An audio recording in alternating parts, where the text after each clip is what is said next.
இன்றைக்கி என்ன பார்க்க போகிறோம்னா ஒரு சூப்பரான பூண்டு மிளகு குழம்பு தாங்க பார்க்க போகிறோம். இது உடம்புக்கு ரொம்ப ஹெல்த்தி. இப்போ வாங்க அது எப்படி செய்யுதுன்னு பார்க்கலாம். ஒரு அடுப்பு மேலே பேன் வச்சு நல்லெண்ணெய் ஊற்றிக்கோங்க. ஒரு 2 ஸ்பூன் நல்லெண்ணெய் ஊற்றிக்கோங்க.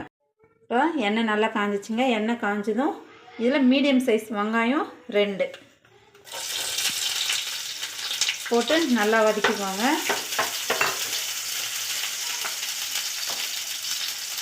கூடவே ஒரு கொத்து கருவேப்பிலை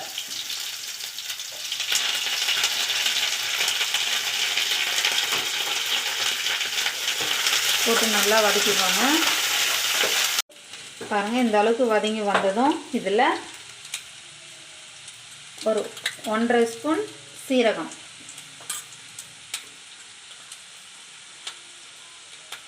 சீரகம் 1.5 ஸ்பூனு, மிளகு 1 ஸ்பூன் போட்டு நல்லா வதக்கிக்கோங்க. சீரகம் கருகக்கூடாது, அந்த அளவுக்கு நல்லா வதக்கிக்கோங்க.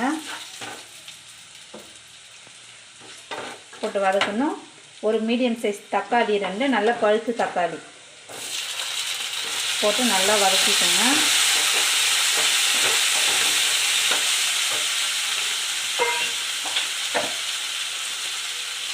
இது வதங்குறப்பவே லைட்டாக கல்லுப்பு போட்டு வதக்கணும்னா சீக்கிரமாக தக்காளி வதங்கி வந்துடும். இப்போ கல்லுப்பு போட்டு நல்லா வதக்கிக்கோங்க.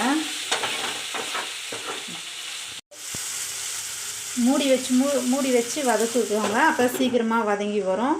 அடுப்பு லோ ஃப்ளேமில் இருக்கட்டும், இல்லைன்னா கருகிடும்.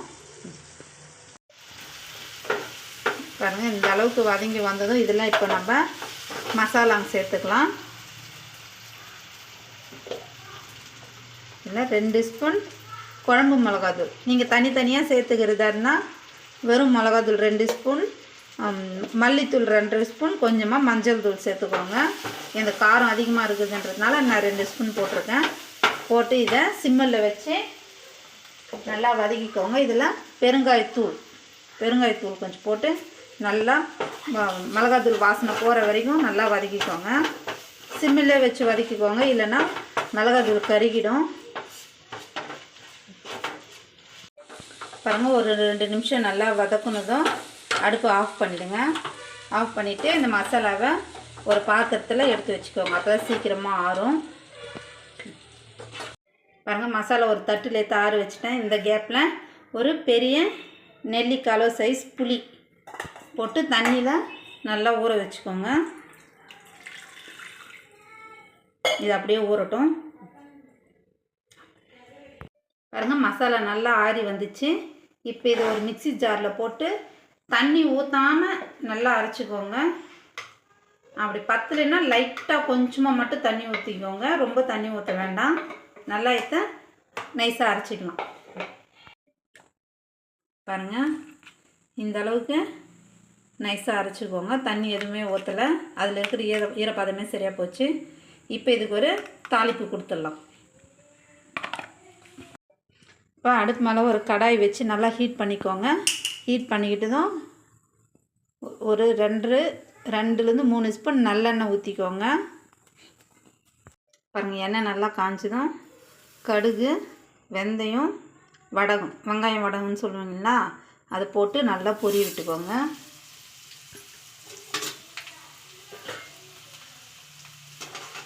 அது பொரிஞ்சதும் பூண்டு ஒரு 15 இல்லை 20 பல் பூண்டு போட்டு நல்லா வதக்கிக்கோங்க. பாருங்கள், இந்த மாதிரி லைட்டாக வதங்கி வந்ததும் ஒரு மீடியம் சைஸ் வெங்காயம் 2, கருவேப்பிலை போட்டு கொஞ்சம் நல்லா வதக்கிக்கோங்க. பாருங்கள், இந்த அளவுக்கு வதங்கி வந்ததும் நம்ம அரைச்சி வச்ச மசாலா அதில் போட்டுக்கலாம். இப்போ தண்ணி எதுவும் ஊற்றாதீங்க. போட்டு அதையும் நல்லா வதக்கி விட்டுக்கோங்க. பாருங்கள், இந்த அளவுக்கு எல்லாம் நல்லா மிக்ஸ் பண்ணி கொஞ்ச நேரம் அப்படியே எண்ணெயிலேயே வதங்கட்டும். அப்புறம் பூண்டில் அந்த மசாலாலாம் ஏறி சாப்பிடும்போது டேஸ்ட்டாக இருக்கும். சிம்மிலே வச்சு கொஞ்ச நேரம் அப்படியே வதக்கி விடுங்க. பாருங்கள், இந்த அளவுக்கு வதங்கி வந்ததும் இப்போ நம்ம மிக்ஸி மசாலா அரைச்சோம் இல்லையா, அந்த ஜாரு கழுவி கொஞ்சமாக தண்ணி ஊற்றி கலக்கி விட்டுக்கோங்க. இன்னும் வேறு எதுவும் தண்ணி ஊற்ற வேணாம். இதையே மிக்ஸ் பண்ணி இதுவே நல்லா வதங்கி வரட்டும்.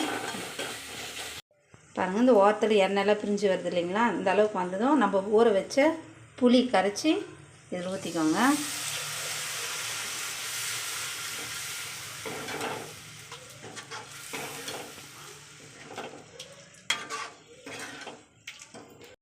புளி தண்ணி ஊற்றி நல்லா மிக்ஸ் பண்ணதும் இதில் கொஞ்சமாக தண்ணி ஊற்றிக்கோங்க. ரொம்ப தண்ணி ஊற்றுவோன்னா கொஞ்சமாக ஊற்றி கலக்கி விட்டு நல்லா கொதிக்க விடுங்க. நல்லா கலக்கி விட்டு உப்பு காரம் செக் பண்ணிக்கோங்க. எனக்கு உப்பு கம்மியாக இருந்தது, ஏன்னா இன்னும் கொஞ்சமாக தான் போட்டேன் இல்லைங்களா? ஸோ உப்பு கம்மியாக இருந்தது, அதனால் இன்னும் கொஞ்சம் போட்டு நல்லா கொதிக்க விடுங்க. மூடி போட்டு மூடி வச்சு நல்லா கொதிக்க விடுங்க. பாருங்கள், நல்லா கொதி வருது. அடிக்கடி இடையில நல்லா கலக்கி விடுங்க. இது ஃபுல்லாக ஓரத்தில் எண்ணெய் திரிஞ்சு வர அளவுக்கு நல்லா கொதிக்க விடுங்க.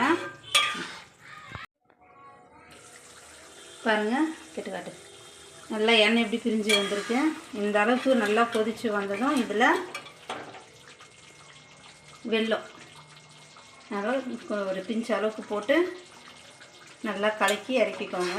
இது வெல்லம் போடுறதுனால புளிப்பு, காரம், இந்த இனிப்பு எல்லாம் சேர்ந்து சாப்பிட்றதுக்கு செம்ம டேஸ்ட்டாக இருக்குங்க. இப்போ சுவையான பூண்டு மிளகு குழம்பு ரெடி. நீங்களும் வீட்டில் ட்ரை பண்ணி பார்த்துட்டு எப்படி இருக்குன்றத கமெண்ட் பண்ணுங்கள்.